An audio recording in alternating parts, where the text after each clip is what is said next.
Hi guys, so today's blog's about bad tenants and how do we avoid them. Now, a lot of people, in particular like financial advisors and financial planners say to their clients, oh, don't buy property because you get bad tenants. It's like, come on guys, like they just want you to buy their shares and stuff. Anyway, bad tenants are actually quite easy to avoid, and I've just prepared a list here to help you. There are actually 3 prevention measures and 1 cure. So, first of all, buy in the middle of the market. Now, I come from a very low socio-economic area, right? And I'm just going to say this very carefully, and I don't want anyone to jump to conclusions. Listen carefully what I'm going to say.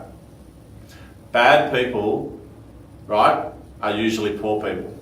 But poor people are usually good people, right? So, of course, whether you have money or not doesn't make you good or bad, right? But most bad people don't have money, because if I'm a bad person, if I'm a bad tenant, I've got a lack of respect for authority, i.e. I sign a lease and then don't comply with it, and I've got a lack of respect for other people's possessions, and I move into your investment property and I trash the place, right?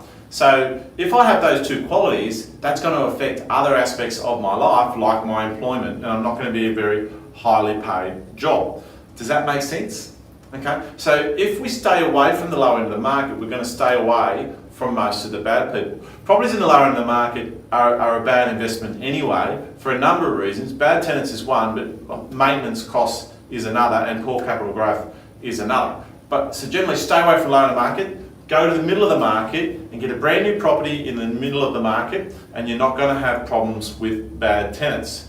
Now, one trap that people do fall into, they get 3 people, right, 3 separate people to move into their house, their investment property. You're inviting bad tenants as well, because really what you've got is you've got the lower end of the market pulling their resources to live in the middle of the market. So you don't want that either. What you want in your investment property is a family. Families stay, they look after the property because they're going to stay there a long time. They don't like to move because kids are in school, and they don't like to move the kids out of school. So houses, families, middle of the market, you're going to avoid most of the bad tenants. I'm not going to say never, but you're going to avoid them. Now, the next thing to do is get a great rental manager. Now, what's a great rental manager? Well, a great rental manager owns their own property for a start. There's a psychological shift that occurs when someone goes from being a renter to owning their own property. Then they realise how hard they had to work to get that property and how valuable it is, and they will treat that property with respect and manage it more responsibly. You know, it's obviously there's exceptions to that rule, but it's a good broad brush rule to make. If your rental manager's already got a property of their own, there's a good chance they're going to be more supportive of you rather than supporting the tenant.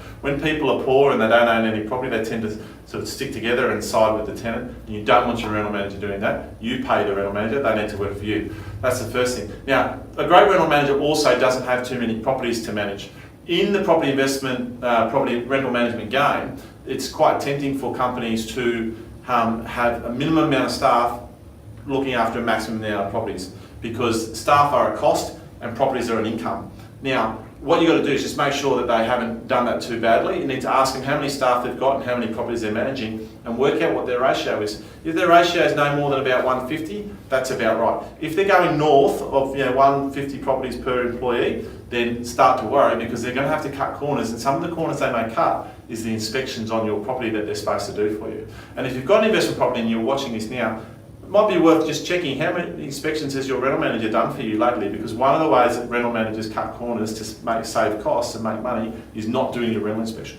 The third thing we must do is make sure that our rental manager loves us. And what I mean by that is you've got to make sure that they think that you're a great person and they don't want to let you down. Now, how do you do that? Well, you're always polite and courteous, you're always grateful in your correspondence with them. Send them a gift at Christmas time, maybe a bunch of flowers if they're a lady, a bottle of spirits if they're a guy, or maybe the ladies like spirits as well. Just find out what they like and give it to them, and treat them really well. Yes, you are paying them to do a job, but the reality is if they don't like you, they're going to side with their other landlords. So in walks, your property's vacant and so is someone else's, and in walks the ideal tenant into the rental office. And they say, hi, I'm a highly paid such and such, this is my wife, she's a highly paid such and such, these are my beautiful children, you can see they're not trashing the joint, they've got shoes on their feet, and we would like a place to rent. Now, if you've been a bastard to your rental manager, screwing them down on their management fee, giving them a hard time, being rude to them, demanding things of them, well, if you were that person, would you work hard for you?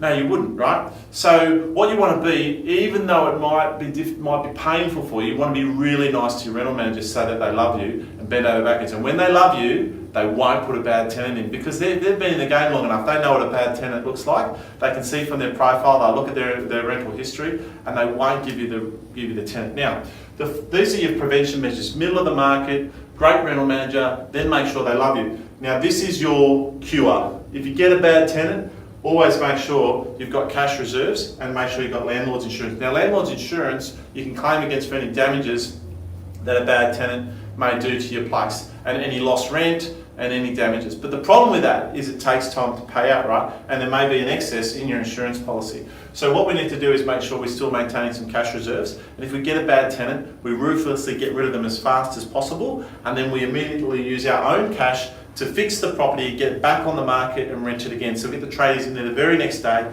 fix the property, and then claim those expenses on the insurance policy to be reimbursed later. Because every day that your property is vacant or every day you're not getting paid rent, you're paying the mortgage on your own, and that's burning a hole in your pocket. So, vacancy is the enemy. We want to make sure that someone's in there really quick. So in summary, real simple. Buy in the middle of the market, buy brand new. Make sure you've got a great rental manager, make sure they love you, and keep some cash in reserve and have a landlord's insurance policy. And don't let a fear of bad tenants stop you from investing in property, because if you don't buy property, you're guaranteed to make no money from property investing.